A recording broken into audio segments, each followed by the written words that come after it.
Aloha, estamos aqui em mais um podcast, Aloha Podcast, e hoje é um dia muito especial para mim. Eu tenho dois grandes amigos, caras assim muito competentes, pessoas espetaculares, e já conheço eles há muitos e muitos anos. Um deles há quase 40 anos, né? E o outro já há uns 20 e poucos anos, e são pessoas extremamente competentes. O primeiro que eu estou fazendo todo esse momento especial é o Marcelo Spillmann, meu grande amigo, presidente do Aquarrio, né? E o seu irmão aqui, Davi Spillmann, meu grande amigo, meu vizinho, especializado assim, em afogamentos, um cara assim que eu gosto muito. Marcelo, prazer imenso ter você aqui no Aloha Podcast, você que presidiu e ainda preside lá o Aquarrio, né? Aquela obra espetacular que alavanca o turismo do Rio de Janeiro, tem várias pesquisas. Então, queria que você falasse um pouquinho sobre isso, depois a gente fala com o Davi. Obrigado, Rico. É um prazer estar aqui. Obrigado pelo convite. Não foi fácil chegar aqui, né? A gente sabe.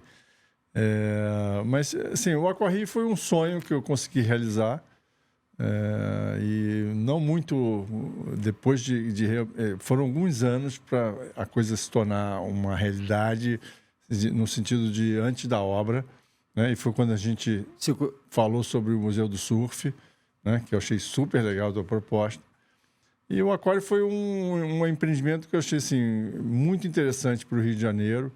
Foi difícil de fazer, mas é um equipamento não só de turismo, de lazer, de entretenimento, mas especialmente de preservação, pesquisa. De educação, de pesquisa. Há 2 anos atrás, o aquário foi eleito o aquário com o maior número de pesquisas científicas publicadas no mundo.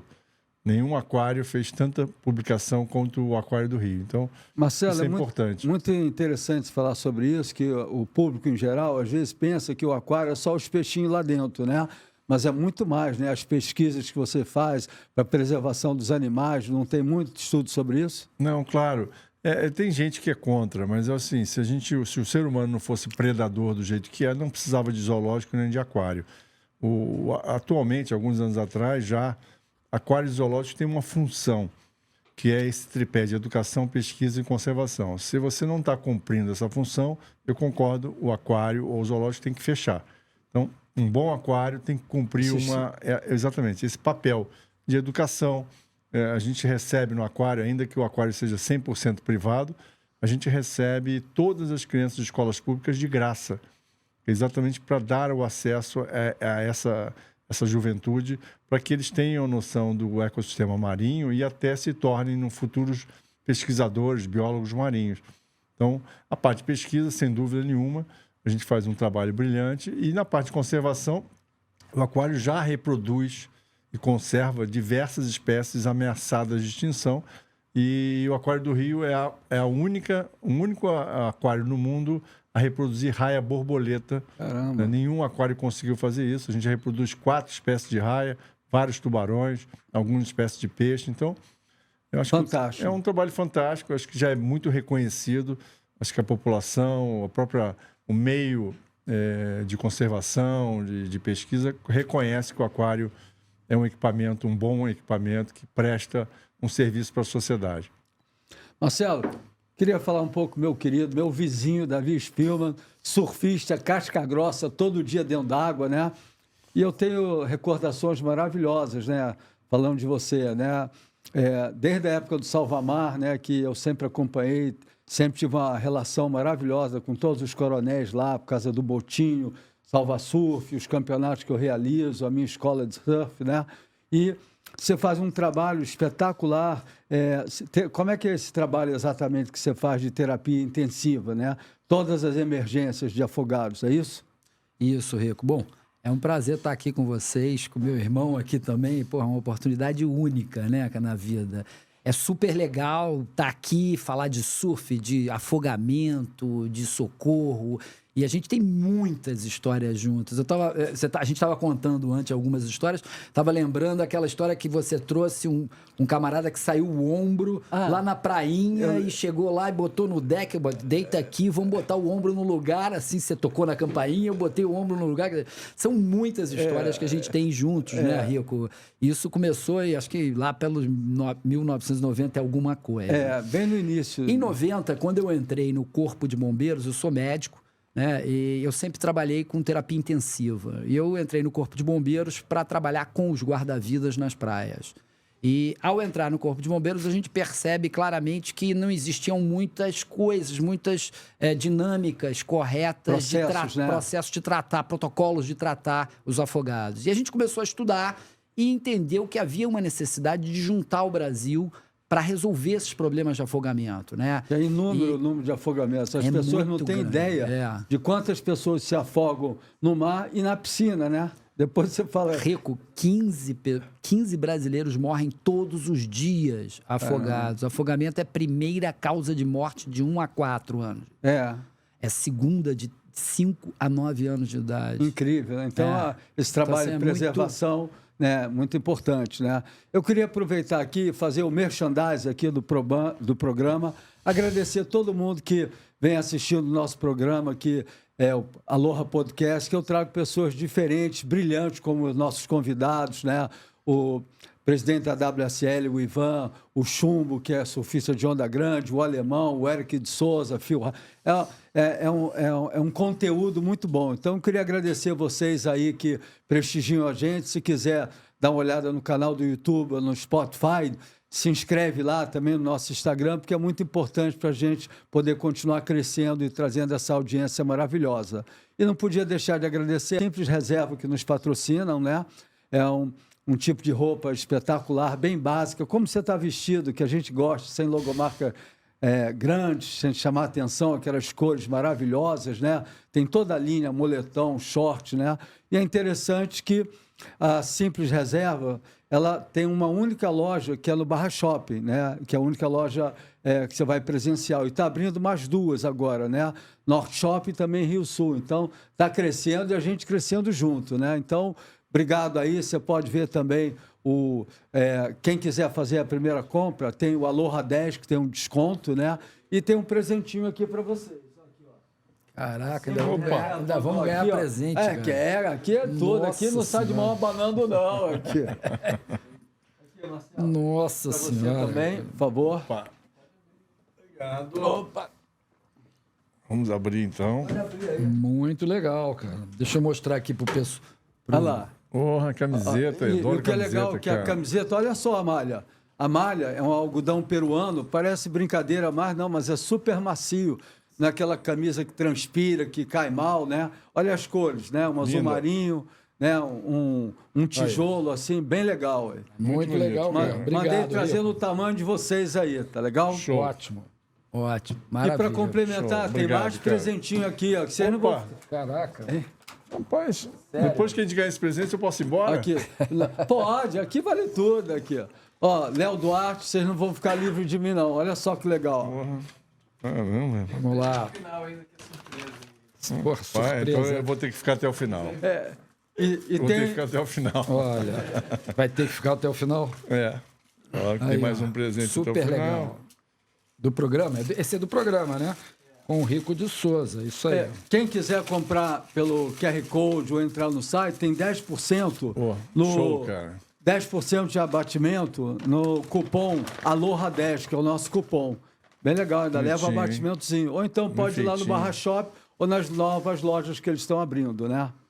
E só para finalizar, temos também aqui uma força total do gourmet. Já foi lá no gourmet japonês? Já, adoro o gourmet. Adoro o gourmet? Adoro. Já foi lá? Várias vezes. Então, hoje a gente, no final do programa, vamos ter aqui, vamos poder degustar aquele japonês maravilhoso, aquele gourmet. É muito bom. O único problema do gourmet é que é tão gostoso que quando você come outro japonês, outra culinária japonesa, você passa a não apreciar tanto. Eu sou fã total.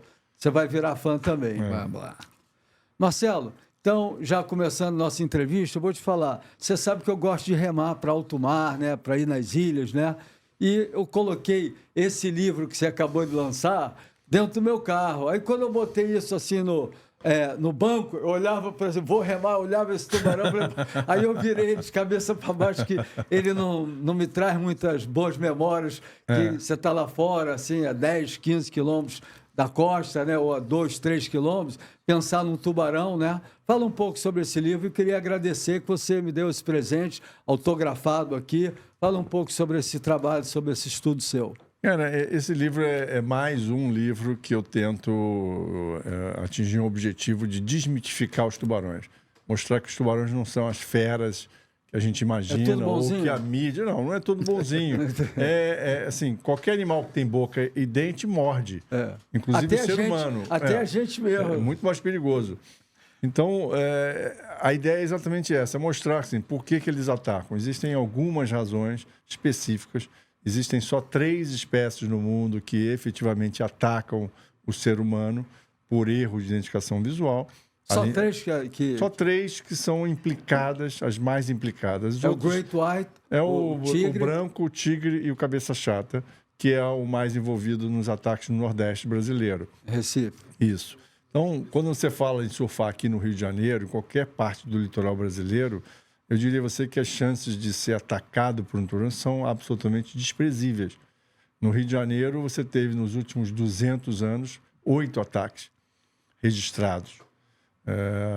Então, assim, quando você fala em Recife, Recife tem um problema efetivo. Que é um ali desequilíbrio, existe um perigo. Me lembro que eu estava dando palestra num colégio, o maior colégio de Recife, e a diretora do colégio ficava falando para mim que eu precisava falar para as crianças como era perigoso ir à praia em frente, porque o colégio era em frente à Boa Viagem. Então, ali existe um problema real, existe uma preocupação, existem formas de você evitar. Claro, a mais óbvia é não entrar na água. Né? Só que a gente não pode fazer isso, nem quer. Tá? Então, existem ali algumas regras a serem seguidas em Recife. Quem não segue essa regra, às vezes pode ser atacado. Mas, assim, passa-se 1 ano, 2 anos sem ataque em Recife. Então, não é como as pessoas imaginam, pisou na água, você vai ser mordido.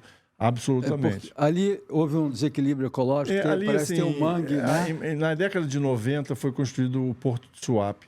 E eles ali, na construção do Porto de Suape, eles fizeram dois problemas, causaram 2 problemas. Acabaram com o mangue da região, que fornecia vida. Tá? E segundo, fecharam 2 bocas de rio. A fêmea do cabeça chata, ela entra na boca de rio para parir o filhote. Há milhões de anos existia uma população ali na área do Suape que não representava grandes problemas. Quando eles fecharam os rios e acabaram com a alimentação, aquela população se deslocou para Grande Recife. E quando ela se desloca para Grande Recife, especialmente Boa Viagem, tem um canal submarino e na borda do canal tem a melhor formação de onda. Então, você tem um problema de estatística. Quando ainda não havia encontro entre o tubarão e o homem, não havia incidente.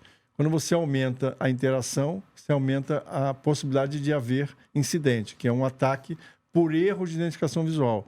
O tubarão está caçando um peixe naquela região que a água é turva, né? E às vezes ele dá uma mordida, que a gente chama de investigatória, é uma provadinha no surfista, vê que o surfista é muito ruim, não é gostoso. Não, o surfista não é gostoso. Para ele não é. Pode ser que para os outros. E as surfistas? Não, surfistas diferentes. Mas falando dos surfistas. Os surfistas não são gostosos e às vezes o tubarão já foi até visto em outros ataques, ele jogando, cuspindo fora. Então você vê, não é o alimento. O homem não é o alimento do tubarão. Agora, uma pergunta, uma curiosidade assim. Dizem que quando o surfista está pegando onda, ele se assemelha com a tartaruga. Isso assim, esses 3 tubarões, cada um tem uma característica diferente. O cabeça chata a gente acabou de falar, que é pegando um peixe e se confunde. O tigre, essa situação é para o tigre, especialmente no Havaí. Você teve um aumento considerável de tartarugas marinhas por causa da conservação. Caçar tartaruga, né? Exatamente. Hoje tem muita tartaruga e aí elas chegam próximo da arrebentação da água e o tubarão tigre, quando ele olha de baixo para cima contra o sol, um surfista parece uma tartaruga. E ele pode, mais uma vez, confundir. Um erro de identificação visual por inexperiência, normalmente são os tubarões de menor porte, mais jovens, que podem dar aquela provadinha, ver que não é o que ele imaginava, vai embora. A mesma coisa acontece com o tubarão branco. Na fase de transição, de dentição e de alimentação, ele pode confundir um surfista ou um mergulhador com um leão marinho, um elefante marinho. No Havaí, né, que é o lugar que eu surfo, eu conheci a Marjorie, que já foi mordida pelo tubarão, foi lá em Aqueia, né, ela é de São Paulo, mora lá. E tem um lugar onde eu adoro surfar também, que é um dos lugares mais... a segunda praia de mais ataques de tubarão. Já sumiram os surfistas lá, né?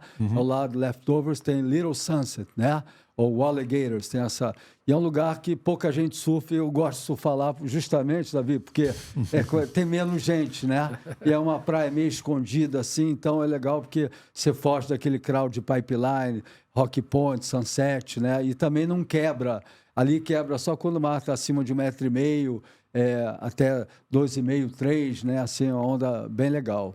Davi, antes de falar isso aí, cara, estou muito feliz de verdade que a gente amigo há tanto tempo, meu vizinho Maramar, a gente tem essa relação, né? E gostou do estudo da GR Studio aqui? O que você achou? Tá muito legal, né? Cara. Profissional, né? Mas não podia deixar de ser, né, cara? A gente só não esperava outra coisa. A gente ou faz bem feito ou não faz bem feito, né?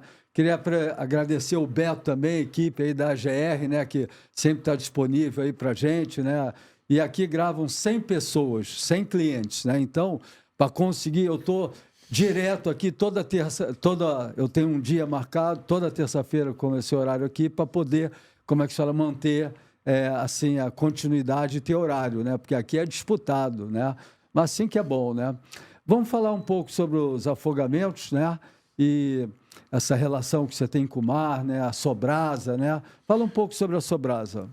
Então, a Sociedade Brasileira de Salvamento Aquático, a gente fundou isso em 1995, onde a gente percebeu que havia um número muito grande de pessoas morrendo afogadas e precisava juntar os corpos de bombeiros, os guarda-vidas civis. Para unificar, né? Unificando o Brasil em torno dessa causa, sabe? Às vezes as pessoas não sabem quantas pessoas morrem, né? Assim, 15 por dia, né? São 15 brasileiros por dia. E o afogamento é uma das situações que mais mata nossos jovens. Então, de 1 a 24 anos, ela está entre as primeiras causas de morte no Brasil. E é uma coisa interessante que não chama a atenção da população, uma coisa meio assim, camuflada, só a família, os amigos que sentem, mas não é uma coisa que sai no jornal. Então, esse trabalho da Sobrasa, seu trabalho junto aos bombeiros, ao GEMAR, que eu quero fazer um elogio aqui pelo trabalho dos guarda-vidas todo dia naqueles mares grandes. E eu posso falar isso, que eu tenho essa relação desde antes do GEMAR, desde o Salvamar, quando era polícia, até agora, e tenho conhecido todos os coronéis e agradeço muito essa relação muito saudável. Fala um pouco sobre esse trabalho. Então, o que a gente fez foi juntar todos os especialistas, os maiores especialistas do mundo, dentro do Brasil, que nós estamos no topo da cadeia dos protocolos. Então, a gente juntou todos esses especialistas para entender e poder praticar as melhores práticas dentro da medicina. Eu já trabalhei no helicóptero, Couto, né? Fui chefe do CTI do Miguel Couto 12 anos. Ali é uma escola, sabe tudo, já viu de tudo. A gente vê muita coisa na praia, né, Rico? Muita coisa na base. Mas eu tive a felicidade de poder ver na praia, e na prática, levar para o Miguel Couto, ver no CTI. Quer dizer, eu conheço todo o problema, todo o processo, né? Me lembro, assim, de várias situações. Por exemplo, uma situação que você veio contando pra gente daquele havaiano que você salvou e ganhou um prêmio lá no Havaí, né? Toda a dificuldade, o cara era muito pesado, você botou em cima da prancha, aí ele caiu de volta acabou ressuscitado né? Você ganhou um prêmio por isso, né? É até interessante, eu estava surfando com o Ian, com a Denise, vários amigos lá em Macarra, mar pequeno, 6, 8 pés, tranquilo, dia de sol lindo. Eu saí da água e os havaianos falaram: Rico, vamos andar como é que chama? Aquela prancha enorme que vai vários em cima, não sei como é que é o nome dela, também, né? Não. Mas sabe qual é, não sabe? Sei. Eu falei: não vou, eu era louco para surfar naquilo, mas não fui, né? Estava meio cansado. E aí eu estou ali em Macarra olhando e, de repente, a Denise, a esposa do Ivo, olha lá aquele cara, uma prancha sozinha ali, uma prancha já lá. Prancha sozinha sempre chama a atenção da gente. E macarra é assim, quebra lá fora, dá uma enchida, aí fica um buraco que ela não vem direto. Aí eu olhei, fiquei, será que tem alguém lá? Fiquei questionando. E aí passou os minutos, né? E isso o cara lá embaixo, né? E quando eu resolvi até chegar lá, já tinha passado uns 5, 6 minutos. E era entre 2 torres de guarda-vida em Macarra. Quem já foi ao Havaí sabe, uma torre lá direita, outra esquerda. E aí eu sou turista lá, né? Vai o surfista maluco, pá! Fui a toda velocidade. Quando eu cheguei lá, eu vi um corpo embaixo d'água. Nunca... Já tinha pego uma vez, tu tá até envolvido nessa primeira vez que... Aí peguei o cara e o cara era pesadão, ele já estava roxo, né? Nunca... Cara grandão, eu botei ele para fora d'água. E o fato de eu sair rápido chamou a atenção dos guarda-vidas. Aí eu fiz sinal que eu não conseguia tirar o cara sozinho, mas me preocupei em botar o rosto dele. A via aérea fora da água. Fora da água, né, cara? E era um lugar que estava mais calmo, né? Aí todo mundo viu. Aí veio uma ambulância lá, diferente do Brasil. Os caras veio mais devagarinho aqui, os caras veio a todo vapor, aí veio com a malinha lá, chegou, fez o procedimento e eu cheguei até a chorar porque o cara saiu sem vida da praia, né, cara? E eu falei, se eu tivesse ido antes, né, eu poderia ter 2, 3, era muito tempo que ele estava lá, né? Aí passou 2 dias e o Vitor Marçal, que é chefe dos guarda-vidas, né, ele é do Paraná e é chefe lá dos guarda-vidas North Shore, ligou para Macarra e saiu na televisão que um turista tinha, como é que se fala, salvado um cara, né? Mas que estava em... Turista era você. O turista era eu, né? E foi tudo de repente, porque, na verdade, o cara não se afogou. Ele vinha na prancha, aí Macarra tem o backwash. Aí bateu e tomou uma pranchada aqui, eu vi que estava... Perdeu a consciência. Perdeu a consciência e desmaiou. Aí eu vi, soube que ele estava... ele viveu, e depois eu tentei encontrar ele, o mar... Eu soube que ele estava em Macarra e o mar estava gigante, tinha uns 5 caras na água. Eu entrei, mas estava tão grande que eu nem fiquei preocupado. Mas, Rico, eu acho muito legal mostrar isso aqui. Esse é um projeto Surf Salva que a gente está fazendo há 20 anos no Brasil todo. A gente faz pelo menos 50 Surf Salvas, onde a gente ensina prevenção, resgate, primeiros socorros. Isso aqui teve origem contigo, né? Foi você que criou isso aqui. Isso a gente está fazendo há 24 anos aqui no Brasil e o Rico criou em 1984. O primeiro, na época, chamava-se Salva Surf. Agora chama-se Surf Salva. Mas que salva, isso que é importante. Exatamente. Não, e o que é legal, muito legal, né? Porque eu sempre tive essa boa relação com o Gemar e sempre vi que o surfista era muito amigo do guarda-vida. São pessoas que estão no mesmo ambiente, que podem cumprir funções iguais. Se ajudar, né? Se ajudar. E o surfista já está dentro d'água, né? Então eu reuni... Olha os bandidos, Picuruta Salazar, Almir Salazar, Ianzinho, só cara, os melhores surfistas do Rio. Recebemos um treinamento em Copacabana, né? E aí começamos com isso. Mas eu queria deixar esse recado aqui. Queria agradecer ao Rico e ao guarda-vidas Neil por terem criado esse programa. Neil, e a gente toca aí com o maior prazer. E eu acho legal, cada um na vida tem uma missão, né? Hoje mesmo eu tenho pensado nas missões que a gente tem aqui na Terra, né? Um veio para ser um grande engenheiro, outro veio para ser músico, outro veio para ser maluco, cada um com a sua mensagem. E eu acho que, através da escola de surf, essa relação com o Gemar, e até pessoalmente mesmo, né? Você tem várias pessoas que você pode ajudar, né? Um que está precisando de um antibiótico, um que perdeu... Sempre, você conhece gente que está precisando? O que não falta é gente, né? Então, a gente tem que ter uma missão e fazer isso de coração. Claro. E parabéns você com a sua missão, com salvamento, que salva inúmeras vidas, e o Marcelo aí com a sua missão de preservar o meio ambiente nesse tripé aí do aquário, que é conservação, pesquisa e turismo, né? Não, conservação, pesquisa e educação. Educação, né? Eles andam... E o turismo também está junto. Claro, né? O turismo sustenta. Claro, mas o tripé do bom aquário é educação, pesquisa e conservação.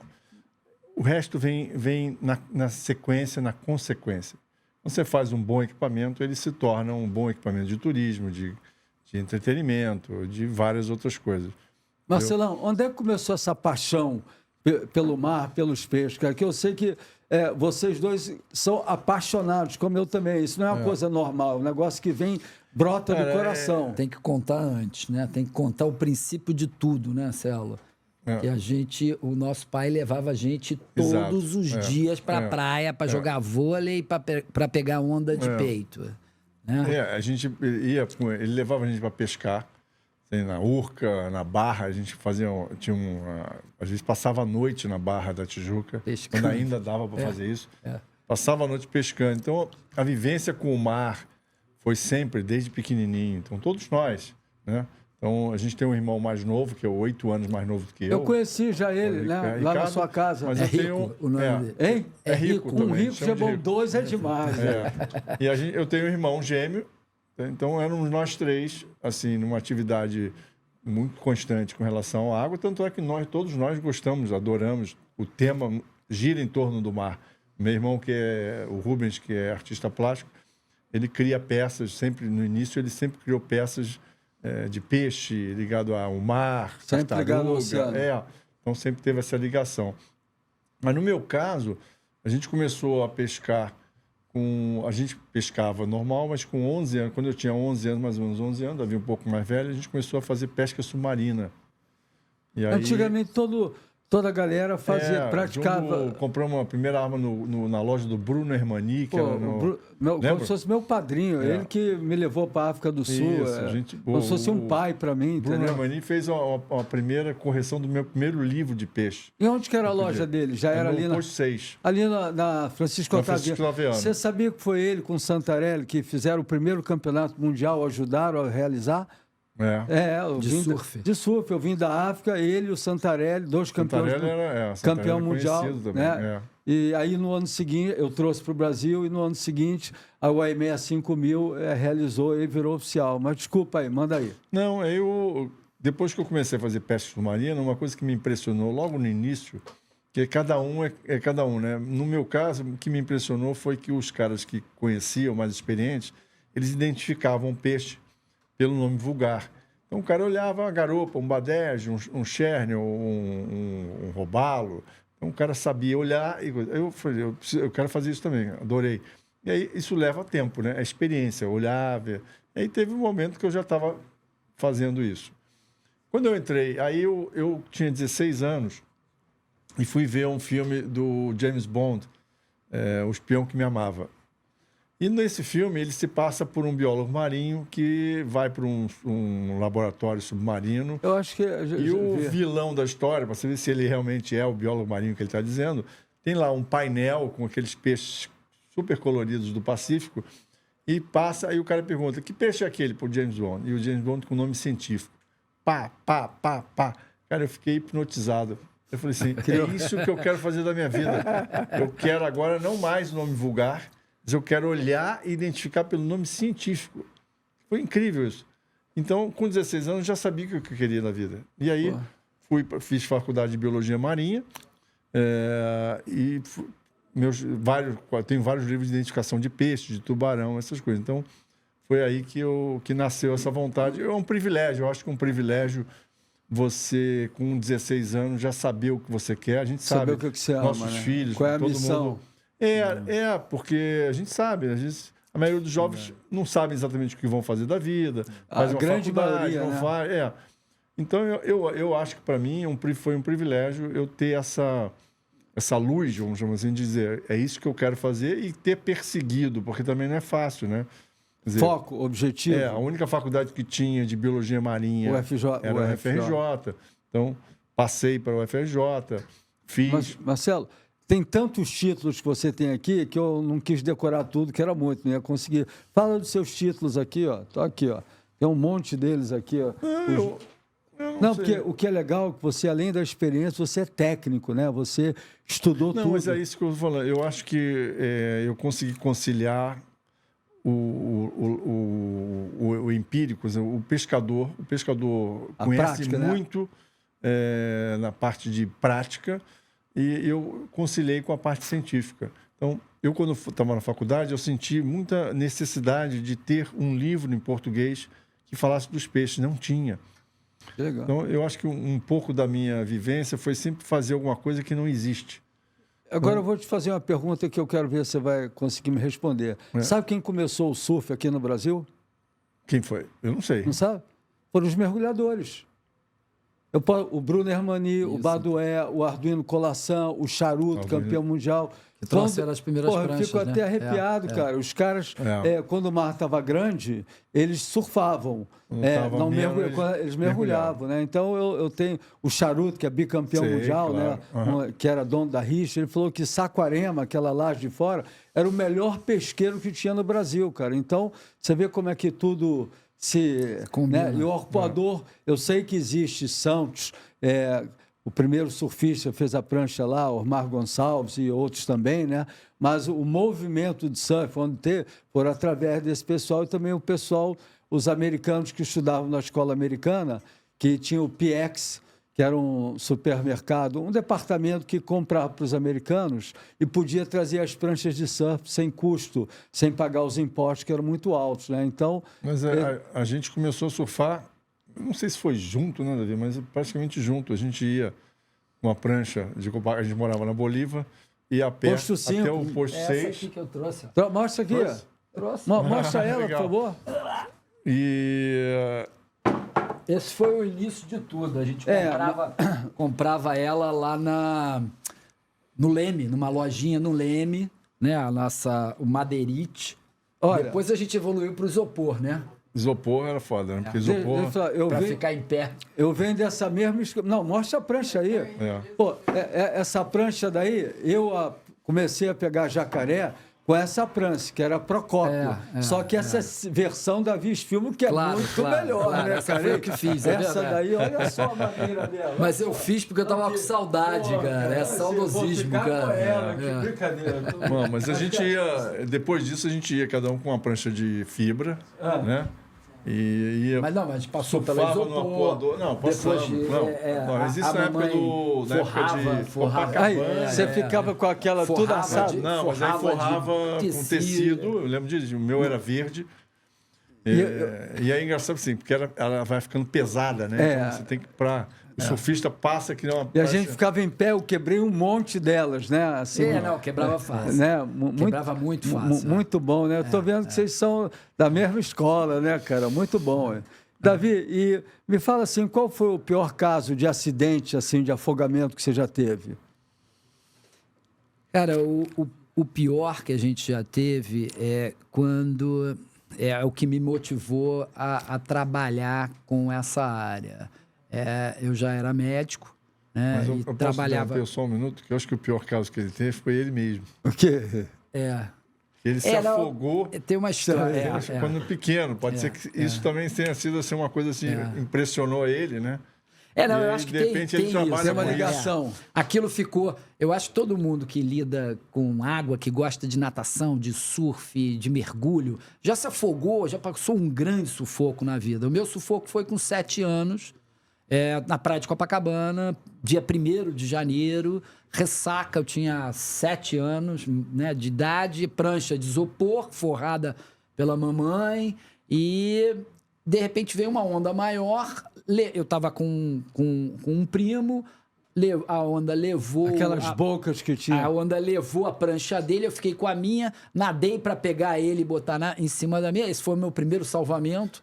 Botei ele. Quando eu botei ele, veio uma outra onda e lavou também, levou a minha. Tomou aquele caldão. E aí ficamos nós dois nos afogando e de repente veio uma mão e me segurou aqui, era meu pai.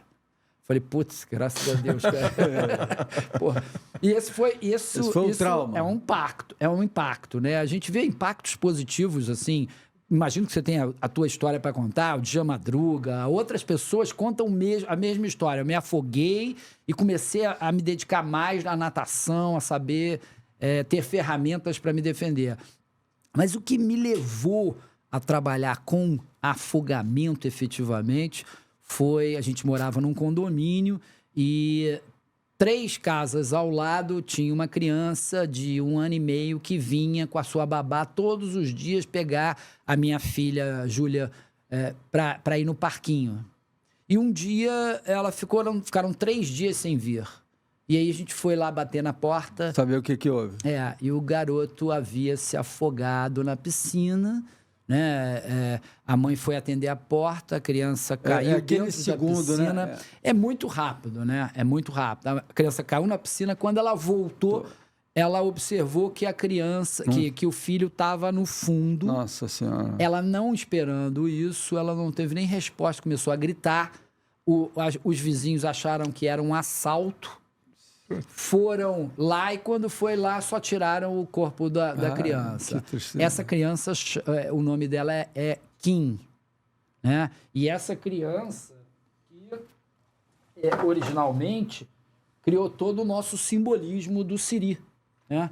Então o nome dele é Kim, em homenagem a esse coreano de 1 ano e meio. Isso me marcou. A E vida, tudo né? que a gente É traumático, fez, né? E tudo que a gente tem feito ao longo de 30 anos tem sido para não haver, segurança para os outros Kins, para as outras crianças, para as outras pessoas que possam curtir a água, surfar, ir na piscina, cachoeira, mergulhar, toda essa nossa vida que a gente ama, né? Mas com mais segurança. Eu queria te agradecer nesse envolvimento com o Gemar, né? Eu me lembro que teve uma época que eu era patrocinado pelo Madureira Shopping, que tinha o maior número de lojas de surf na época, né?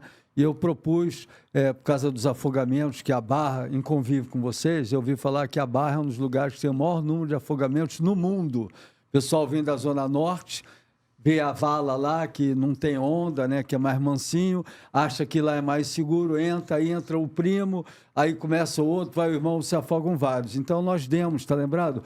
Eu dei cerca de 30 palestras nas escolas municipais, falando sobre afogamentos, e levavam como um oficial de Gemar, e você me acompanhou, chamamos Burle, chamamos vários grandes surfistas para passar para a população, né, o perigo que são as valas e tentar passar para a população esse tipo de, como é que se fala, de perigo, né? O nosso foco é exatamente esse, Rico, é educar para não se afogar. Por isso a gente tem, por exemplo, vários gibis.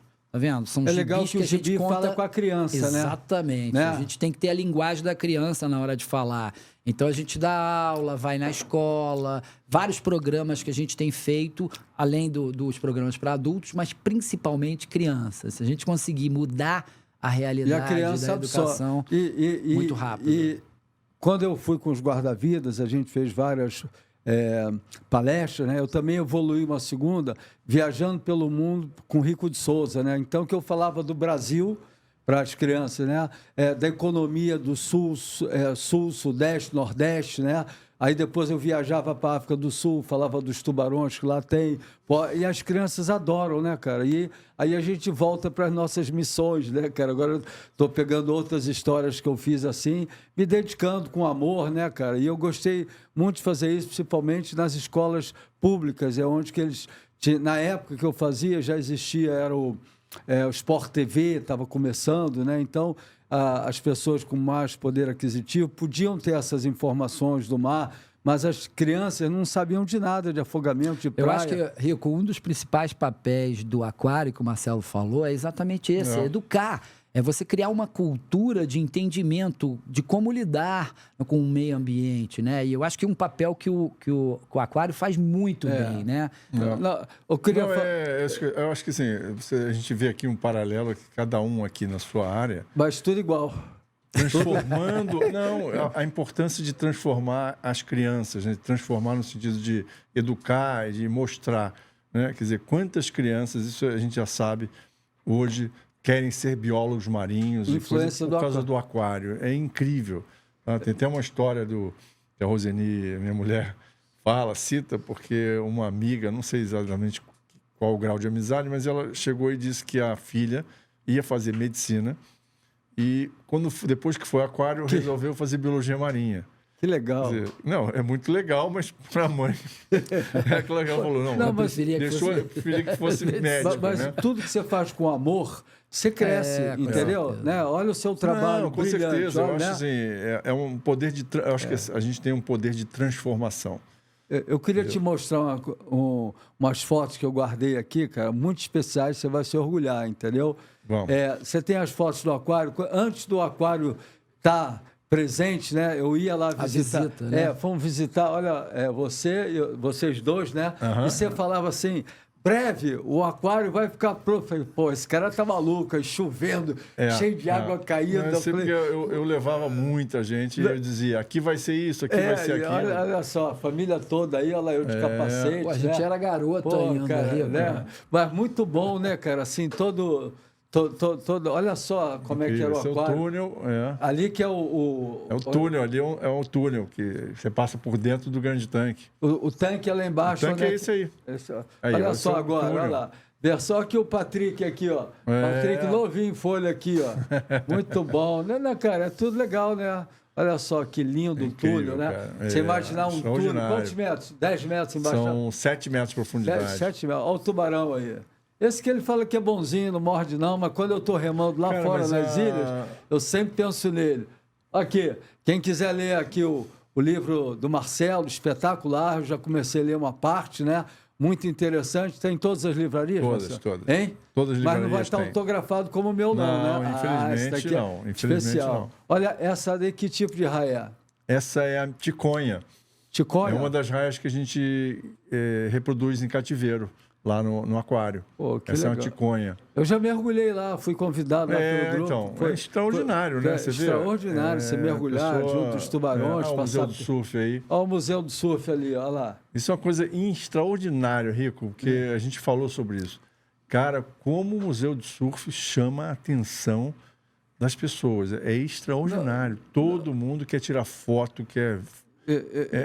E foi um negócio muito legal, né? Quando você me propôs. Eu queria te agradecer, porque quando eu levei isso há muitos e muitos anos atrás, a Cataratas é uma grande empresa e eu fui conversar com você e era difícil chegar ao surf, não é? Hoje em dia você fala de surf, Medina, Toledo, Bica, todo mundo fala de surf, né? Mas nessa época era uma ideia muito nova, né? E eu achava que, cara, para mim, Marcelo, muito obrigado por você acreditar em mim, no Museu do Surf, né? Que passaram 6 milhões de pessoas lá, é isso mesmo?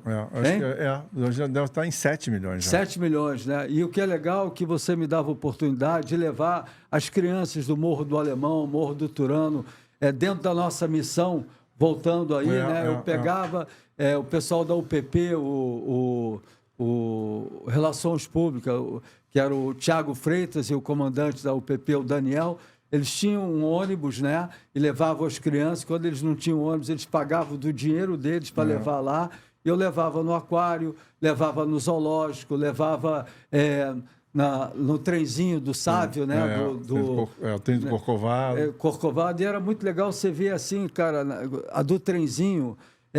Eram as meninas que estavam fazendo balé, cara. Aí você vê todas aquelas meninas assim, sem poder aquisitivo, todas bonitinhas, que se arrumaram. Para elas era uma grande... Fiquei até emocionado, uma felicidade, cara. Né? Assim, de ver, aí de subir o bondinho, se olhar a alegria das crianças. É muito bom, cara, entendeu? Uma das fotos que eu tirei várias fotos, eu adorava quando chegava no lobby do aquário, aquele monte de turmazinhas de criancinhas formadinhas para ir visitar o aquário, mas as que mais me chamavam a atenção eram as crianças de escola pública. O brilho no olho, porque uma criança de escola privada tem vários acessos, que já foi a Disney, já foi a outra, mas uma criança de escola pública nunca foi a lugar nenhum, normalmente. Então, uma das fotos que eu coloquei no outro livro, que é o livro sobre o aquário, é exatamente isso, é o brilhinho no olho dessas crianças vendo aquilo inacreditável para elas. Não tem dinheiro que pague essa alegria, essa satisfação. E dar acesso a essas crianças é importantíssimo, né? É um Marcelo, prazer, né? Até voltando o tema aqui, queria te agradecer por ter colocado lá o Museu do Surf. Eu, em parceria com o Aquarrio, retirei as pranchas de lá e reformei todas elas, né? Porque estava precisando dar uma reforma, né? Para poder... E estou tentando com o Rafael, que é uma pessoa maravilhosa e também tem novos negócios, de retornar lá o museu, mas de uma forma com um pouco mais digital, um pouco mais, como é que se fala? Porque tudo na vida evolui, né? Claro. Eu acho que naquele primeiro momento que ficaram lá 7 anos as pranchas, agora eu estou querendo fazer... já tem 7 anos. Já tem 7 anos, né, cara? Tem 7 anos que ele abriu, né? Porque a gente tem uns 4 antes, já tem uns 11 anos, né? E aí você vê... Santos tem um museu legal, Cabo Frio tem um museu legal, vários estados do Brasil tem um lugar legal, e o Rio de Janeiro não tem, cara. E eu tenho 150, 200 pranchas, estão paradas, incrível, entendeu? E, por exemplo, eu tenho uma prancha do Ed Aikau, É a única no mundo fora da família. Não tem valor, cara. Eu nunca expus essa prancha porque é muita responsabilidade. Ela pode valer 30, 40 mil dólares, né? Então, eu queria tornar isso mais público, né? Mas de uma forma mais, como é que se fala assim, como o aquário, mais digital, com mais comunicação, porque a prancha só é legal, entendeu? Física, né? Mas eu acho que digitalizar, botar mais informação, isso pode ser legal, não pode? Eu acho. E você acha que o aquário, a gente pode voltar a fazer isso? Não, com certeza. Eu hoje não estou mais na direção executiva. Eu saí da direção executiva, foram 14 anos. Você me apresentou, Rafael, nota Isso. 10. Eu sou presidente do Aquário, claro que a minha opinião é muito respeitada, mas eu antes era o primeiro-ministro e agora sou rainha da Inglaterra. A rainha manda Então, mais faço uma presença, mas não mando nada. Então, na verdade, assim, a gente conversa sempre com eles. Eu dou assessoria para eles sempre. O Rafael, que hoje é o responsável. E tá tem sempre... outra pessoa de novos negócios que ele falou. Eu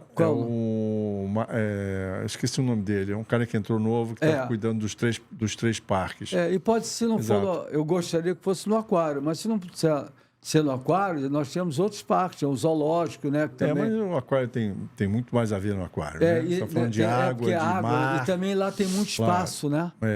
Não, eu acho que tem. Talvez não seja tão grande quanto foi naquela vez, porque a gente ocupou um espaço enorme.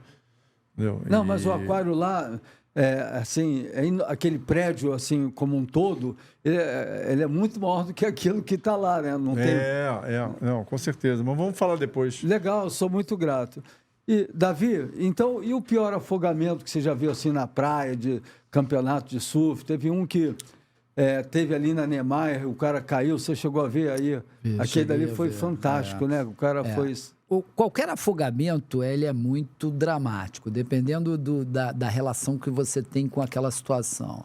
Eu me lembro, assim, uma situação muito, engraçada e uma outra situação muito trágica. A trágica foi... A gente estava... chegou um socorro de um grau 6, que é um grau muito grave, é o último, parada cardiorrespiratória. A gente saiu correndo com a ambulância, paramos, e como a gente faz sempre, né? Sai correndo com material. E na hora que eu pulei na areia, era alto, e eu torci o pé. E mesmo torcendo o pé, eu continuei capengando. Chegamos lá, fizemos a ressuscitação. Em 10 minutos a pessoa estava viva, né? A praia toda aplaudindo o esforço que a gente tinha. Acho que as pessoas viram que a gente estava capengando, mas nem por isso a gente parava, né? E, assim, foi dramático, porque é dramático você achar que você tem que fazer o socorro e tá com dificuldade de chegar no socorro. E às vezes segundos fazem a diferença, Com né? certeza. A outra engraçada, né? Que eu acho engraçado, né? Mas que é uma lição de vida, é que a gente estava no Corpo de Bombeiros no fim de semana, e naquele fim de semana teve uma comemoração e tinha um almoço maravilhoso, sorvete, e aí eu comi pra caramba, e quando eu comi pra caramba, bradou o socorro, e aí eu olhei e falei assim, o socorro ficava a 300 metros, não tinha como pegar a ambulância e ir. Então, eu comecei a correr. No meio da corrida, eu falei, mas, meu Deus, por que eu comi tanto, cara? E aí eu aprendi a lição. Você você trabalhando no APH, no socorro, você não pode comer. Você tem que deixar, tem que ser uma dietazinha. Mas foi tudo bem. Mas, assim, foi um sufoco. Uma coisa que eu admiro muito, que eu sempre fui lá no Gemar, é o Zero, ali no Botafogo, como é que chama? Isso, Zero, né? Aquilo que está escrito na parede. A qualquer hora, com qualquer mar, né, cara? Então, os guarda-vidas, para mim, estão de parabéns, né? Que muita gente, às vezes, olha assim o guarda-vida, o cara lá na torre, queimadão, olhando. É romântico, assim, né? É romântico. Mas é que nem a tempestade, o tempo muda, né, cara? Entendeu? A gente sabe disso, surfista, a gente que está na praia, sabe como dói você ficar no sol o dia inteiro ralando. E como você chega em casa exausto. Você não fez nada, mas você chega em casa exausto. Mas o que eu falo sol, assim, né, a coisa muda, né, cara? De repente você está num dia assim, mas tem outro dia que você está na torre sozinho, né? Não, o teu amigo saiu ali para pegar comida, como é que se chama? O o rancho, né? Estou falando até do linguajar dos guarda-vidas.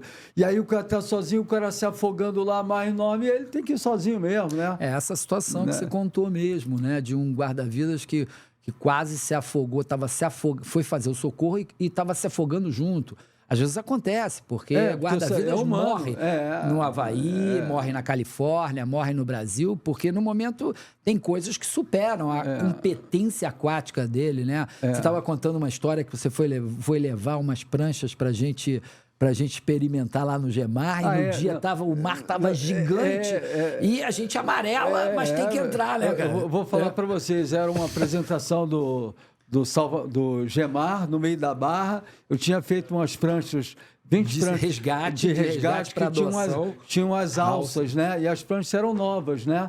E o mar, meu irmão, aí não tinha Carlos Burle, não tinha ninguém, o bicho estava pegando enorme.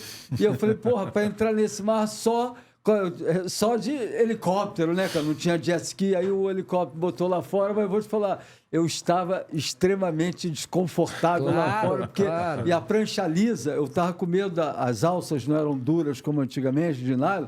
Falei, pô, se meu pé entra ou a mão, um braço ali, escorrega ali na alça, né? Mas aí fui inteligente, né? Mar enorme, não sei nem falar o tamanho, mas é o tamanho que a galera faz towing aí, gigante, 10 pés, né? Fechando tudo.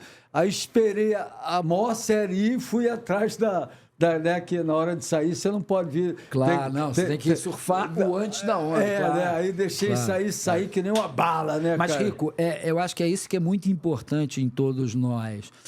O afogamento acontece com qualquer um. Né? Com Ed Alcal, por exemplo. Né? O maior surfista do mundo se afogou. Então, né? assim, o que a gente tem que saber é qual o limite que você tem que respeitar. Qual a sua competência aquática? Por exemplo, uma criança que sabe flutuar e você bota ela na praia, ela se afoga, ela morre afogada. Então, assim, a gente que, nós somos muito bons nadadores, surfistas, mas se botar a gente em Nazaré sem preparo, a gente vai morrer em Nazaré. Antes de botar na água, já morre. Então, assim, é muito importante quando a gente saber o limite, né? Exatamente. Respeitar o limite. O teu limite. E esse limite muda dia a dia. Né? Você chega na macumba, tá de um jeito, amanhã tá de outro jeito. E eu tive o prazer de fazer a primeira escola de surf no Brasil, né? De novo, na missão de devolver o esporte. Não, agora que eu estou pensando, de educar, de devolver o esporte, todas as oportunidades que me deu, de viajar pelo mundo, ir para a Europa, ir para Bali, para a Indonésia, para o Havaí, Califórnia, tudo que é lugar, né? Então, a primeira escola, em 82, era gratuita, eu fiz no Arpoador com Fernando Bittencourt, Picuruta Salazar, Almir Salazar, o Ismael, que já faleceu, vice-campeão do mundo, né? E uma das primeiras coisas que a gente fala na escola é observar o mar, né? Eu não sei dos protocolos, não, né? É isso mesmo. Está falando dos limites, olhar o mar. Por onde você vai entrar, por onde você vai sair. Onde é que estão as valas, né? Exatamente. E o seu limite, que às vezes você vai no mar grande, entra na Macumba, né? Que a gente surfa mais lá. Você olha assim, parece Tamarola, mas se tu observar mais por um tempo, pode vir as séries grandes, entendeu? E ali, se o surfista profissional, ou amador, ou iniciante não observar, né? Pode sair do limite dele, né? Entendeu? Observar, eu falo na escola de surf, aonde que acontece o maior número de acidentes, sabe onde é? É no quebra-coco. Claro. Né? O cara, quando vai sair d'água, né? Naquele mar pequenininho, na Macumba, aquela onda cheia assim, ele para assim, aí ele vai surfar o quebra-coco, a prancha vira, né? Eu já vi ali no quarto, o guarda-vida caiu em cima da quilha, a quilha perfurou o pulmão dele, entendeu? Muita surra. A gente já levou surra ali. Entendeu? Todo mundo leva. E quais são aqui, já que a gente está tendo a oportunidade de ter uma pessoa tão preciosa, fala aqui para a população, para os surfistas, né? Que eu acho que tem dois tipos, né? Para o cara mais graduado, que é a galera que nos vê, né? O surfista, e também para a população. Quais são os principais protocolos para evitar um afogamento? Bom, primeiro é saber exatamente se você tem competência aquática para aquele dia. Você pode surfar sempre na Macumba e chega num dia, tá storm, aquele dia não é o teu dia. E às vezes acontece de ser pilhado pelos outros que estão contigo. Não, vamos lá. E aí você entra no sufoco. Então, assim, não entrar no rabo, né? Na hora de descer, a maior ocorrência de trauma E isso é muito perigoso para o surfista, que é você perdeu a consciência, bateu no queixo na hora de dar um peixinho, ou bateu com a prancha na cabeça, perdeu a consciência, você está afogado. Se não tiver alguém para te tirar em 15 segundos, em 10 segundos, você está morto. E isso acontece com muita frequência. Outro dia mesmo, um amigo nosso que anda de stand-up, esqueci o nome dele, ele é do Delírio Tropical, eu acho que é Bruno, né? Um cara boa pinta, grandão, tá sempre dentro d'água. Eu estava dentro d'água esse dia, mais pequenininho, meio metro, água fria. De repente eu vejo muita gente lá fora fazendo um cercado. Aí eu peguei uma onda, quando eu saí ele já tinha... Aí, pegaram ele no fundo, mesma situação. Perfeito. Aí morreu, deu sorte de ter o guarda-vida, eu não estava lá presente, e um médico na praia, sobreviveu. Tu vê o cara andando, o cara literalmente morreu. É cara. sorte, Hein? é sorte. Né? Porque na maioria das vezes não dá tempo e ninguém vê, ou você olha a prancha sozinha, não o cara dá foi tempo pro de fundo, encontrar. ficou lá embaixo e aí deu sorte de alguém estar lá. Então é muito importante aquela zona que você está entrando no mar e vem alguém surfando, fazendo a onda. Sabe, duas pessoas não podem passar pelo mesmo lugar. Escolhe a parte arrebentada da onda. Não tenta passar pela parte que não está arrebentada, porque ali é exatamente onde o cara que está surfando vai passar. E a colisão de duas pranchas é a maior causa de problema de afogamento no surfista. A própria Praia da Macumba, né? Quando eu comecei a surfar lá, acredito...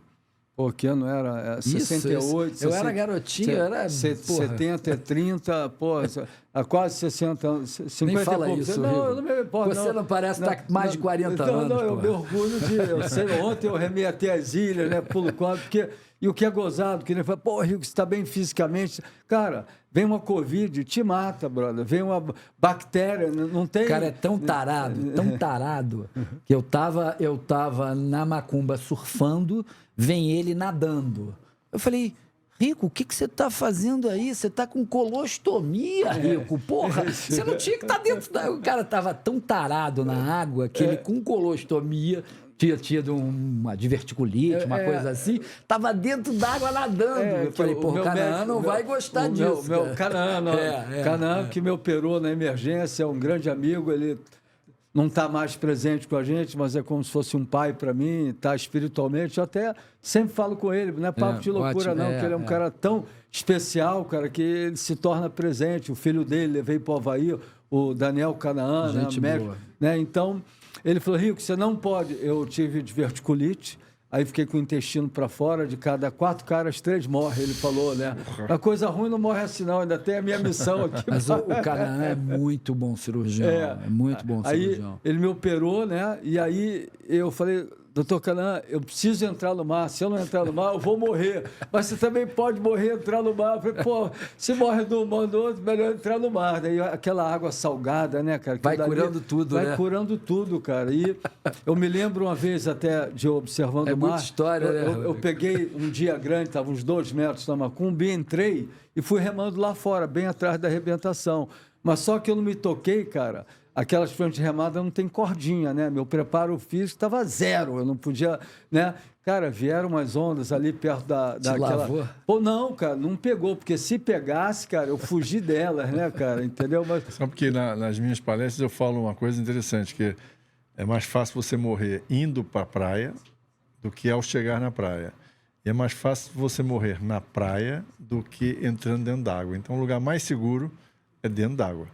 Dentro d'água, né, assim, o mar, né, todos nós e a galera que está nos assistindo, assim, para quem não pega, pô, esse contato com o mar, né, cara, assim, poder ir lá para fora e se sentir bem, né, cara? Quando uma criança vai aprender a surfar comigo, quanto tempo eu demoro? Cara, a principal coisa é você fazer a criança gostar, se sentir bem ali, né? Às vezes, quando é muito pequenininho, né? A gente mergulha na onda, aí ela vai sentindo confiança, né, cara? Essa relação com os guarda-vidas, com o mar, com os oceanos, né, cara? É uma coisa encantadora, né? Fala um pouco sobre isso, Davi. Deixa eu só falar uma coisa que fala do guarda-vida, que eu acho que é sensacional. Um caso que teve em Recife, e depois até tive um programa com a Ana Fátima Bernardes, em que esse pessoal de Recife estava lá junto comigo. Foi um caso brabo, em que havia a bandeira vermelha, os guarda-vidas disseram para não entrar na água. E aí, como acontece hoje, a maioria dos ataques acontece com turista e não com morador que já conhece, já sabe o que deve ou não deve fazer. Essas duas meninas, uma prima da outra, entraram, né? Ainda que o guarda-vidas tinha dito, não entra. Entraram e uma corrente de retorno levou elas para fora. Então, Mar grande. Não estava grande, mas estava um mar agitado, levou elas para fora. Quando levou elas para fora, o guarda-vidas foi com um jet ski.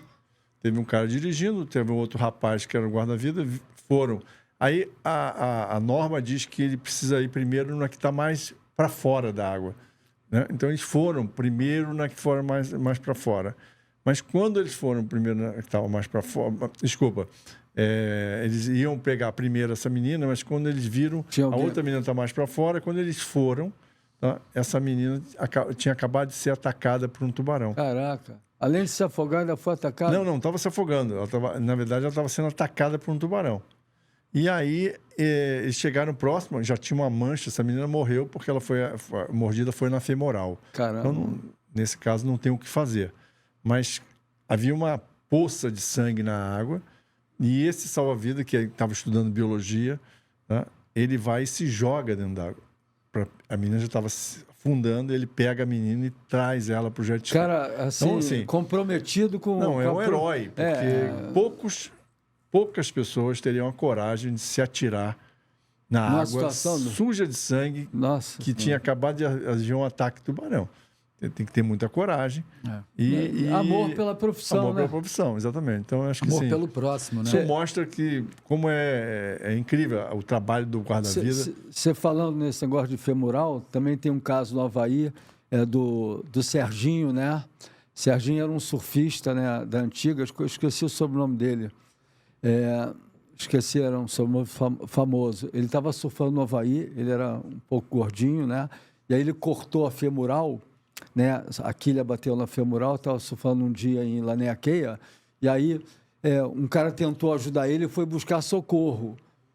Mas aí não deu tempo, né? Aí ele acabou falecendo lá. Eu ajudei, era dia de Natal, como é que se fala?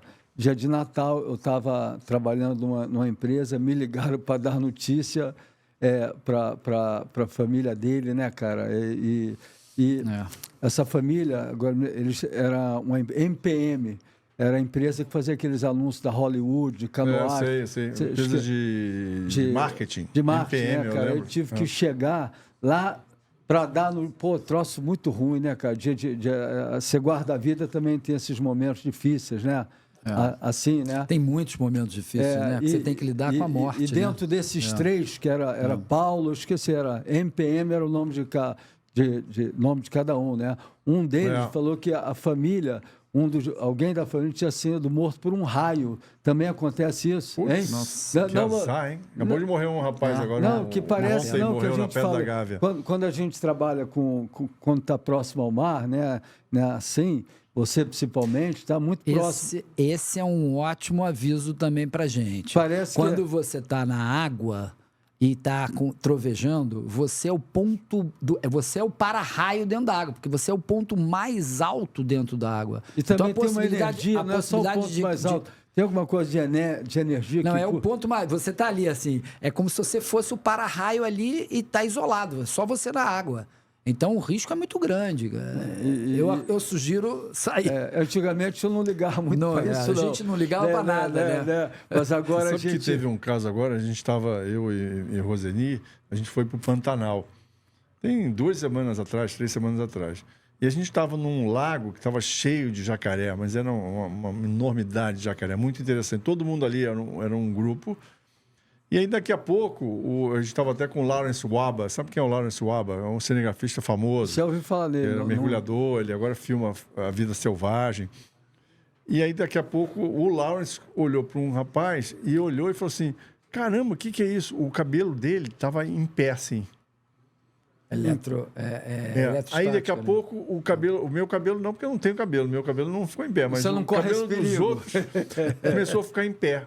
Mas a gente achou mal barato, né? Pô, que legal, olha só, que nunca vi isso, não sei o quê. Tá. Aí depois alguém falou que isso era um prenúncio de raio, Ah, é? que a gente deveria ter saído de lá. Aí depois fomos ver na internet, essas coisas, tem vários casos. E acontece isso em mesmo? que é Já um sabe. negócio Tem que ter cabelo para isso. Tem que ter cabelo para perceber. Eu, infelizmente, não vou ter isso. Mas é engraçado isso, que o cabelo fica em pé Eu nunca e é tinha escutado prenúncio de que pode cair um raio ali naquela região. E o que eu acho legal desse programa aqui, do podcast, do Aloha, é que a gente fala de coisas sérias, mas tudo na brincadeira, né? Tem que É ser assim, bem assim, descontraído, né? Você vê- Mas é assim que você se mantém jovem, né, Rico? Eu ainda- também, eu tô com ainda- 85 anos, parece? Não parece, cara. Eu tô com 105. Pois é, então. Você ainda continua pulando corda? Pulo. Que coisa, Pô, o cara pula a corda, Não, bate ele não no... pula, É fantástico. É malabarismo. Não, Fantástico. É bom invejável, cara. É bom Porra. quando a corda bate nas costas, quando você pula sem Machuca camisa, pra- que aí dá aquela lambada, não posso errar, né? Mas muito bom, né, cara, a gente poder estar falando isso aí. E você, assim, qual foi o pior ataque de tubarão, assim, que a galera aqui gosta do ataque, assim, das Cara, coisas radicais, entendeu? Sim, tem vários ataques muito ruins. Um deles, que eu acho que... Eu até, quando dei palestra, eu dei várias palestras em Recife, em uma outra palestra tinha na minha frente, porque quando eu dou palestra no Brasil todo, eu dei mais de 100 palestras, a gente fala, não precisa ter medo de tubarão, não tem por que ter medo de tubarão, não sei o quê. Mas quando você está em Recife, É um não diferente. adianta você falar para o cara, porque ali a realidade é completamente diferente. Em uma dessas palestras estava até um desses caras, tinham 2 de cadeira de roda, um outro, todo mundo ali assistindo. E esse rapaz, até num outro livro que eu tenho sobre tubarões, ele perdeu os 2 braços.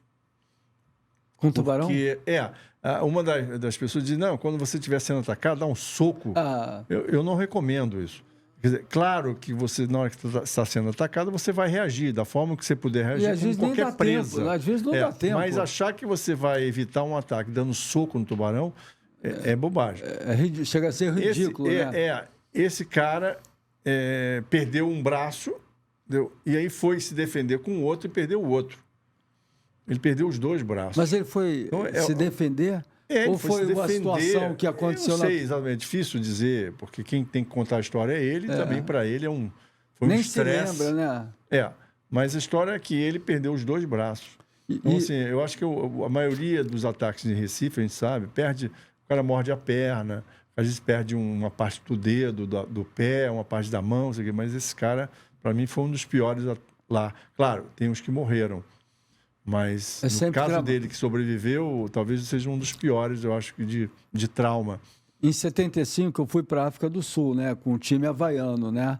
E lá tem muitos ataques de tubarão. O Sean Thompson, que é bicampeão mundial sul-africano, grande surfista, o Ernie, o pai dele, perdeu na praia do campeonato Bay of Plenty, lá em Durban, perdeu o braço, né? E a gente foi no primeiro ano lá para Jeffreys Bay, aí eu me lembro, a gente estava surfando num lugar lá chamado Phillip Island.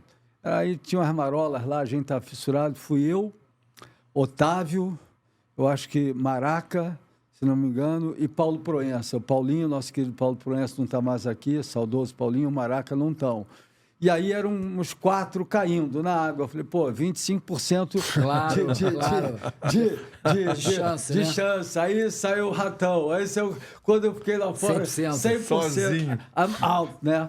Muita doideira. E lá em Jeffreys Bay mesmo, eu aluguei uma casa, eu estava com o Picuruta Salazar, essa é incrível, né? E eu coleciono prancha. E o cara lá tinha sido mordido por um tubarão. A cicatriz dele era das costas até a rabeta, até as nádegas, né? Aí ele falou, pô, aqui tem muito ataque. Eu falei, não, que o cara que aluga a casa não vai falar que tem muito ataque, né? Cara, e o dele foi em Nahum Reef. Nahum Reef era uma onda, sei lá, não é muito... Tinha os campeonatos Guston 500 lá, e até falando do Paulinho, o Paulinho fez uma final de campeonato, foi para a final lá em Nahum Reef. E ele me falou que ele estava surfando durante o dia, lá pelo meio-dia, em Nahum, tinham 3, 4 caras. O cara atacou um deles, depois atacou esse cara que eu aluguei a casa, e ele estava de roupa de borracha, então eu não sabia o tamanho do damage, do ataque. Aí ele botou a prancha reta e foi tudo sangrando, chegou lá na beira e desmaiou, né? E aí botaram ele em cima da prancha, né? E aí chegou a ambulância lá não era como essas ambulâncias grandes daqui, né? Na época lá era aquela tipo... assim, carrinho que você bota o carro, o cara aquela? atrás e Era uma Fiat, caminhonete. Uma caminhonete. Aí tiveram que serrar a prancha, né? E aí, como é que se fala assim? Catalisou, como é que catalisou? Não, assim, o sangue... Né? Coagulou, e aí não podia separar o cara da doideira, né, cara? Então, grudou. assim, grudou, né, cara? E eu me lembro da prancha, né, assim, a África do Sul é um lugar, assim, como é que se fala? Eu tive em Durban, visitando o Natal Shackboard. Eles têm o Natal Shackboard, que é uma instituição que exatamente para colocar as redes de proteção, que na verdade mata muito mais animal do que protege. E mergulhei na África do Sul também com tubarão-tigre. Mas é interessante como o surf, a questão do surf salva, a gente fala é que estatisticamente o número de mortes entre banhistas, o índice de fatalidade é muito maior entre banhistas do que entre surfistas. Exatamente por causa da prancha. Primeiro que o surfista normalmente está em grupo. Então, quando um é atacado, os outros ajudam e conseguem resgatar ele. Interessante, eu não sabia. Que é o que a gente fala. Quer dizer, a maioria dos ataques, se a vítima é resgatada, tirada da água, para evitar o afogamento, e a hemorragia é contida, a possibilidade dele sobreviver é grande. Então, o surfista, acontece isso, e a prancha, muitas vezes, serve de anteparo. Ele morde a prancha, às vezes não morde dá aquela mordida investigatória na prancha, em vez de dar no surfista. Então, tem essa questão. E o banhista, não. O banhista está, normalmente, sozinho, especialmente o banhista nadador, que é o cara que vai nadar lá fora, numa área que tem ataque. É um negócio totalmente sem sentido, não faz o mínimo sentido isso. E isso acontece muito. Agora, o último ataque que teve na Austrália, do tubarão branco, foi um nadador que foi atacado, porque o nadador está muito exposto. Ele não está com o corpo dentro d'água, ele está só com uma parte do corpo dentro d'água. Marcelo, eu tinha uma curiosidade assim, né? Até um amigo meu que... O Valtinho, que a gente conversando, que você viria aqui, né? Assim, a prancha de surf tem alguma cor que pode chamar mais atenção ou menos? Uma prancha vermelha chama mais atenção? O amarelo? Não, o que chama mais atenção é contraste. Então, assim, seja a cor que for, uma única cor atrai menos do que uma prancha que tenha várias cores contrastando, preto e branco. Certo. Cores que contrastam. Isso chama mais atenção. Então, vai mudar totalmente o estilo são todas listadas, vermelho e amarelo. Os casos de ataque de tubarão em Recife, com surfista especialmente, é porque o surfista ele é muito bronzeado, mas a palma da mão e a sola do pé não se bronzeiam. Aí chama atenção. Então, quando o cara está na água surfando, às vezes, por isso que às vezes atrai a atenção do tubarão numa área de água turva que ele não enxerga direito. Então, é como se fosse um peixe dando um pulo, isso que ele vai investigar, né? Então, uma prancha assim... Ele está ali, naquele momento, ele atira primeiro, depois que ele pergunta quem é. Certo. Então, no caso assim, um tombo, o cara está na prancha, cai. No caso daquele... Não, assim, é muito azar, né? Não, mas o caso do João Portinari foi ele podia ter ganho a Mega Sena acumulada 3 vezes, mas ele foi atacado. Quer dizer, é um caso único que nunca mais vai acontecer. Foi assim, o que aconteceu com ele é que ele estava fazendo aquelas manobras, ele estava muito para fora, atraiu a atenção de um tubarão branco, oceânico, que tem que investigar, e ele veio investigar. E aí o azar foi, quando ele veio investigar, que chegou próximo da prancha, foi quando ele fez uma manobra e botou a perna dentro d'água. Quando ele botou a perna dentro d'água, o tubarão foi lá e deu aquela mordida investigatória. Porque se o tubarão quiser realmente te comer, ele vai comer. Não tem o que fazer. Inclusive tem uma coisa popular que diz que quando você come ele é cação, quando ele te come é tubarão. Então... Cação e tubarão é a mesma coisa. Eu ia muito para Búzios com meu amigo Pedroso e eu adorava ir lá nessa ilha, né? Como é que é o nome da ilha? Ilha Branca? É aquele que estava remando lá em Búzios. Em Búzios? Putz, é uma ilha bem longe, eu adorava ir lá sozinho para poder remar. Você pode continuar indo. Sim, eu já mergulhei muito em Búzios. Durante quase 5 anos a gente mergulhava em Cabo Frio, Búzios e Arraial do Cabo. Nunca aconteceu nada. Então... As chances são irrisórias, não tem? Eu sempre sonhava em ir de Búzios a Cabo Frio remando sozinho, Mas Porra. sem nada, né? Aí eu fui o primeiro ano com a minha família e o mar estava grandão, uma ventania danada, água fria. Pô, Rico, tu não vai, não. Falei, tá legal, esse ano eu não vou, eu vou ano que vem. E no ano seguinte, estava igualzinho, agora não pode, agora eu vou de qualquer maneira, né? Aí foi sozinho, né? E aí foi legal, e aí foi interessante, tem um amigo chamado Carlos Augusto, e ele ficou de me pegar de carro lá. Só que eu fui mais rápido do que ele esperava, entendeu? Assim, eu também não tinha cálculo, não tinha nada, né?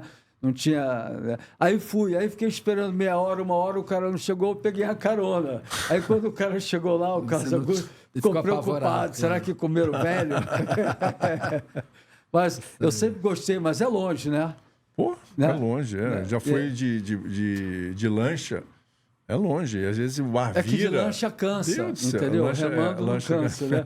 Mas ali é um lugar assim que eu me lembro que eu passava assim por fora para fazer mais curto, sem coxar, e era bem longe a praia e tinha cara de ter tubarão ali, me parece. Tem tubarão, claro. A Praia de Copacabana também tem tubarão. Todos os lugares, graças a Deus, tem tubarão. Espero que continue tendo, que ele é importantíssimo para o ecossistema marinho. Mas ele não representa nenhuma ameaça. Você vê que é isso. A gente tem 200 anos, não acontece nada. O que é interessante assim que também tem um equilíbrio. O tubarão ele deve ter uma função como predador. Essa não é uma questão. As pessoas acham que o tubarão está atacando por causa de um desequilíbrio ou falta de alimentação. O tubarão, se está com um problema aqui, está com poluição ou falta de alimento, ele se desloca, como eu falei da população. Ele se desloca, vai para outro lugar. Então, ele não sofre um problema local. É diferente de um peixe que é fixo naquela área. É diferente. Aquela região... 99% dos ataques é por erro de identificação visual numa situação específica. Não é falta de alimentação. E aquela história que se bota assim um som, uma eletricidade, alguma coisa, isso daí pode atrapalhar, pode... o tubarão não queria pegar... Não, o tubarão tem... são 7 sentidos. Um deles é campo eletromagnético. Ele tem células no focinho, ampolas de Lorenzini, que captam campo eletromagnético. Então, ele é capaz de, a metros de distância, reconhecer o coração de um peixinho batendo que esteja enterrado na areia. É mesmo? Então, é uma capacidade tem muita muito sensibilidade. interessante. Em cima dessa capacidade, existem algumas coisas que estão sendo feitas. Já foi feito, inclusive, o Shark Shield, que era um aparelho que foi criado para proteger o surfista. O pessoal, o guarda-vida de Recife também usou uma época. Mas funcionou? Não funciona, porque aquilo ali foi feito um teste, colocaram um Shark Shield dentro de um atum e o atum foi comido. Então, ele não é efetivo. Tá? Existe hoje uma coisa que é Shark Barrier, que aí sim é já cientificamente comprovado, que é uma barreira eletromagnética que funciona por cabeça chata. E já está sendo instalada, chata, né? Que até poderia ser instalada em Recife, mas já é comprovado cientificamente, para o cabeça chata. Só para ir. Agora, uma pergunta interessante, no Havaí, eles botam um chip no tubarão para ver a velocidade, e dizem que ele chega muito rápido em Mainland, na Califórnia, né? O tubarão é o peixe mais rápido que tem... Não, é que é mais rápido, tem peixes muito mais rápidos. Quais são os mais rápidos? Não, você tem o atum, é muito mais rápido, vários peixes muito mais rápidos, a cavala. Tá? São mais rápidos. O maco é o tubarão mais rápido, o maco chega a 40 km por hora. Mas a maioria dos tubarões nadam devagar, dá um pique, volta. Mas ele faz essas migrações transoceânicas. Então, na época a gente mergulhou na África do Sul com o tubarão tigre, que estava naquela época lá. Na África do Sul. Depois ele sai de lá e vai para a costa oeste dos Estados Unidos. Ah, é? Então ele migra, o tubarão branco como a baleia faz também, isso. né? As baleias fazem, mas a migração da baleia é um pouco diferente. Mas, de qualquer maneira, eles fazem essas migrações. Então, nem sempre... Então, olha, o cabeça chata não. O cabeça chata é um tubarão mais territorialista, que normalmente fica naquela área, não sai daquela área, não é migratório. Certo. Uma curiosidade que eu tenho, quando eu ia para a África do Sul, a primeira coisa dos tubarões lá que me chamou a atenção, que tem um tipo de tubarão lá que ele entra para dentro do rio, para desovar. É o cabeça chata. É o cabeça chata? Aí, às vezes, você está 10 quilômetros lá dentro do rio, amarradão, tudo lisinho, vou dar um mergulho aqui e ele ataca, né? É verdade? O cabeça chata é a única espécie que entra e vive em água doce. Mas lá é o mesmo nome, cabeça chata? Aonde? Na África é Zambezi Shark. Shark. É porque o rio Zambezi. Ele entra no rio Zambezi. E nos Estados Unidos chama Bull Shark. Mas ele... Bull de touro. Ah, é? É. E ele entra e tem vários registros, aliás, provavelmente muito índio na Amazônia morreu atacado por tubarão e não há registro disso, não foi registrado. Porque o tubarão, ele entra no Rio Amazonas e vai até 3 quilômetros para dentro do Rio Amazonas. Como o Rio Zambeze, o Rio Mississippi. E é o mesmo cabeça chata? Na Austrália também. É o mesmo? É o mesmo cabeça chata. Pô, muito legal, pô. Então eu fico assim muito orgulhoso aí de ter duas pessoas tão profissionais, amigos meus, né? É legal que o surf, o mergulho, a vida oceânica assim atrai as pessoas, né, cara? Né? Assim, É uma relação grande, né? É, legal. Você mesmo, queria te agradecer, você me apresentou a Chloé Comon, né, cara? Com 11 anos, né? Era pequenininha, o pai dela já era amigo meu, comecei a fazer as pranchas dela, hoje campeã mundial, né? O Phil Hasman também, né? Então é legal, o Marcelo aí, pessoa tão brilhante, a gente fala assim com muito orgulho, né, cara? Assim, e aí lembrar aqui, só lembrar a galera que quiser... Lançou agora, que dia? Lançou, não, tem um mês e pouco atrás. Né? É. Eu fui naquela palestra na Travessa, foi muito legal, né? E ele levou nosso amigo o João Portinari, que foi mordido para dar o testemunho. É o cara que pode responder isso, por que ataca o homem, né? Ele foi atacado. Só para finalizar, o que quer dizer para vocês o espírito Aloha? Eu sempre faço essa pergunta assim para as pessoas, para você que eu botei Cara, quando você fala, porque eu não uso esse termo porque eu não sou surfista raiz como você, né? Ou como os outros. Mas quando você fala Aloha, para mim assim, porra, é legal. É de bem com a vida. Eu acho que é uma coisa que significa assim, estou de bem com a vida, super legal. Mas é isso mesmo, né? No Havaí, quando os turistas chegam lá, eles falam o Aloha, né? Antigamente, para dividir a alegria, dividir o amor, mostrar a cultura, né? O L do Aloha é o love, entendeu? E você? Eu acho que é isso mesmo, Rico. Você estar bem com você. Para você estar bem com outras pessoas, você precisa estar bem com você, né? Então, assim, você só pode dar se você acha que você tem o suficiente. Eu acho que a Aloha é isso, é você poder dar para o outro o que ele está precisando e você ter para dar. Pô, muito bom. Então, eu queria agradecer a presença de vocês aqui, né? E lembrar que o Gurumê mandou aí um japa especial. Olha só, aqui, Patrick, chega mais aqui, olha lá. Olha lá. Veio na prancha, veio na prancha do... Olha lá. Essa aqui já veio com a prancha do Davi, olha lá. Que coisa, hein, cara? Maravilha, olha lá, galera. Então, mais uma vez... Eu achei que era uma tábua para servir. Agora que eu percebi que era a minha prancha. É a criatividade do Paulo e do Patrick, da equipe aí da GR Studios, né? Galera, GR, nota 10 aí para vocês. Eles ficam quietinhos ali, mas são super profissionais. Obrigado, Beto, né?